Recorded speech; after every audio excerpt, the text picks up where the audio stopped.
The night alone. I never liked staying home alone, but my husband, Tom, had to go on a business trip, leaving me in our big, old house for the weekend. It was a Friday night, and the wind howled outside, rattling the windows. Tried to distract myself by watching TV, but every creak and groan of the house made my heart race. Around midnight, I decided to head to bed. I locked all the doors, double-checked the windows, and finally went upstairs. Our bedroom felt cold and unwelcoming without Tom. I slipped into bed, pulling the covers up to my chin, and tried to fall asleep. I was just starting to doze off when I heard a faint tapping sound. I sat up, listening intently. The noise seemed to be coming from downstairs. My first thought was that it was just the old house settling, but then the tapping grew louder and more insistent. It sounded like someone was knocking on the front door. With my heart pounding, I crept out of bed and tiptoed to the top of the stairs. I peered down into the dark hallway, trying to see if someone was there. The knocking continued, steady and deliberate. I grabbed my phone and turned on the flashlight, shining it down the stairs. There was no one at the door. I took a deep breath and slowly descended the stairs, my flashlight casting eerie shadows on the walls. When I reached the front door, I hesitated.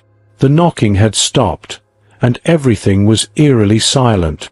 I peered through the peephole, but all I saw was the empty porch, swaying trees and shadows. Feeling a little foolish, I double-checked the lock and turned to go back upstairs. As I reached the bottom step, the tapping started again, this time from the kitchen. My skin prickled with fear.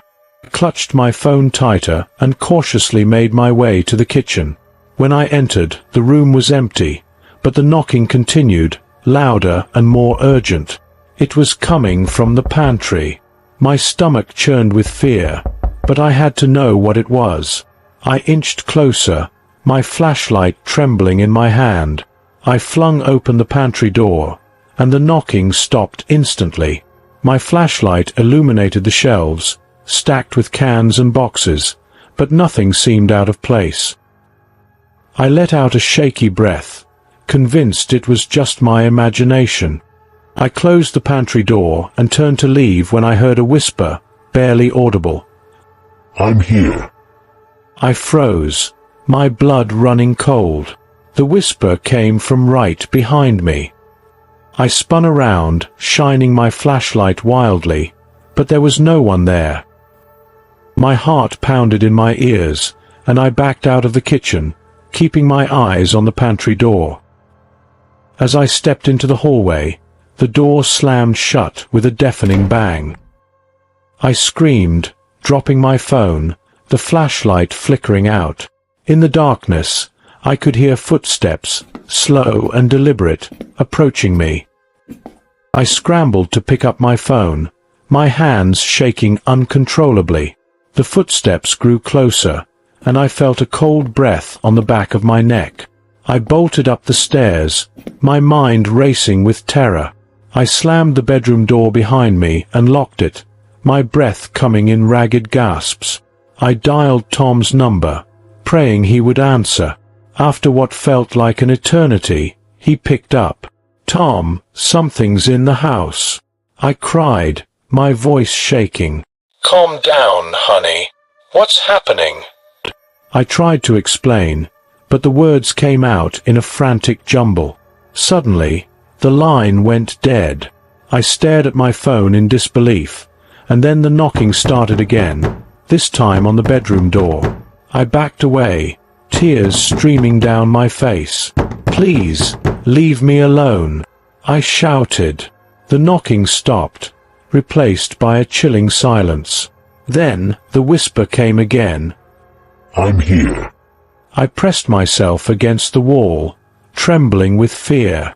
The doorknob slowly turned, and the door creaked open.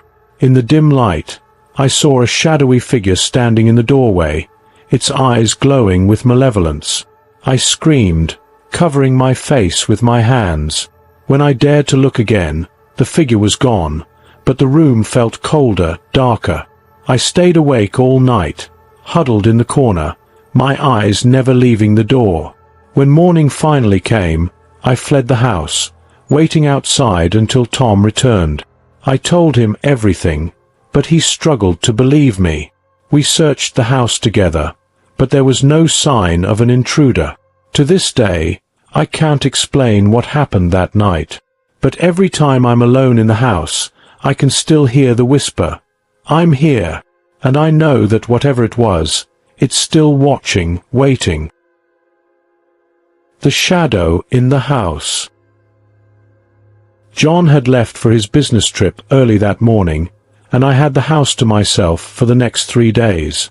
I always felt uneasy when he was away, but I tried to convince myself that I was being silly. After all, it was just a house, our home. Nothing bad had ever happened here. The first day passed uneventfully. I spent most of it catching up on chores and binge-watching my favorite shows. As night fell, the house grew quieter, the creaks and groans of the old woodwork seeming louder in John's absence. I tried to brush it off and went to bed early, hoping to get a good night's sleep. I woke up around midnight to the sound of soft humming.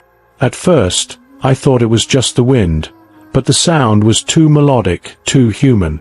My heart started to race as I lay in bed, listening intently. The humming seemed to be coming from downstairs. Gathering my courage, I slipped out of bed and grabbed my phone for light. I tiptoed to the bedroom door and slowly opened it, peering into the dark hallway. The humming continued, growing slightly louder. I made my way down the stairs. As I reached the bottom of the stairs, the humming abruptly stopped. The silence was deafening, and I felt a cold chill run down my spine. I hesitated in the hallway, straining to hear anything that might explain the sound. Suddenly, a loud crash came from the kitchen, followed by the sound of something heavy being dragged across the floor. I froze, my heart pounding in my ears. Mustering all my courage, I edged towards the kitchen, holding my phone out in front of me. When I stepped into the kitchen, I was met with a chaotic scene. The chairs were overturned, and the table was askew. My eyes were drawn to the pantry door, which was slightly ajar. I took a deep breath and walked towards it, my hands shaking. I pushed the door open, half expecting to find someone or something inside. But the pantry was empty. I let out a shaky breath, trying to calm myself. Maybe it was just my imagination. Maybe I was just jumpy because John wasn't here. I straightened up the kitchen as best as I could and decided to make myself a cup of tea to calm my nerves. As I filled the kettle with water, I heard a faint whisper behind me. "Come play with me." I spun around, but there was no one there. My blood ran cold.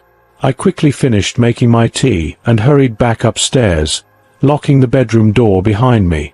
I climbed back into bed, my heart still racing, and tried to convince myself that it was just my mind playing tricks on me. The next day, I tried to shake off the unease from the night before. I busied myself with more chores and called a friend to chat. As the evening approached, I couldn't help but feel a growing sense of dread. I decided to keep all the lights on and watch TV until I felt tired enough to sleep. Around midnight, just as I was starting to doze off on the couch, the humming began again. This time, it was louder and more distinct. I felt a sense of déjà vu as I got up and made my way to the stairs. As I reached the top step, I noticed that the humming was coming from the attic. I had never liked the attic. It was dark, cramped, and filled with old, forgotten items from the previous owners. I rarely went up there, but tonight, something compelled me to investigate. I grabbed the flashlight from the kitchen drawer and climbed the creaky attic stairs. The humming grew louder with each step.